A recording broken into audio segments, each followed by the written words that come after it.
उज्जैन के नीलगंगा थाना क्षेत्र के वजीर पार्क कॉलोनी में गुरुवार रात एक मकान में चोरी की घटना का खुलासा हुआ है। गौरतलब है कि पूर्व पार्षद और होटल व्यवसायी गुड्डू कलीम की षड्यंत्र पूर्वक परिजनों ने हत्या कर दी थी। घटना स्थल पर जब आरोपी को पुलिस लेकर पहुंची तो वहां घर का सामान बिखरा मिला।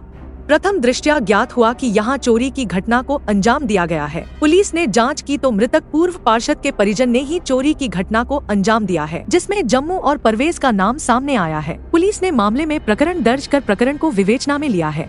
थाना प्रभारी विवेक कनोडिया ने बताया कि गुड्डू कलीम की हत्या में बेटे आसिफ को आरोपी बनाया था, जिसके बाद घटना स्थल को भी सील कर दिया था। जब घटनास्थल का मौका मुआयना करने के लिए आरोपी आसिफ को पुलिस मृतक गुड्डू कलीम के घर लेकर पहुंची तो वहां रखा सोना, चांदी और नकदी रुपए के साथ साथ तमाम जरूरी कागजात भी नहीं मिले। सीसीटीवी फुटेज और मुखबिर की सूचना पर 2 आरोपी के नाम सामने आए हैं। यह भी पता चला है कि मृतक गुड्डू कलीम के परिजन जम्मू और परवेज निवासी शाजापुर ने चोरी की घटना को अंजाम दिया है। खास बात तो यह कि हत्याकांड की घटना के बाद पुलिस ने घटना स्थल को पूरी तरह सील कर दिया था। बावजूद इसके परिजन मृतक के घर पहुंचे और चोरी की घटना को अंजाम दिया, जिससे कहीं न कहीं घटनास्थल से साक्ष्य में भी छेड़छाड़ की गई है। पुलिस मामले की जांच कर रही है। इस मामले में हमने मिंटू आरिफ के कमरे में और गुड्डू कलीम कमरे में जिस दिनांक को घटनास्थल निरीक्षण किया था तथा उसके उपरांत 13 तारीख को भी एक अलमारी को रखवाने के बाद में पुनः सीलबंद किया था उनको। और सीलबंद स्थिति में जब हमने सीलबंद किया था सभी चीज़ें बिल्कुल सुरक्षित थी।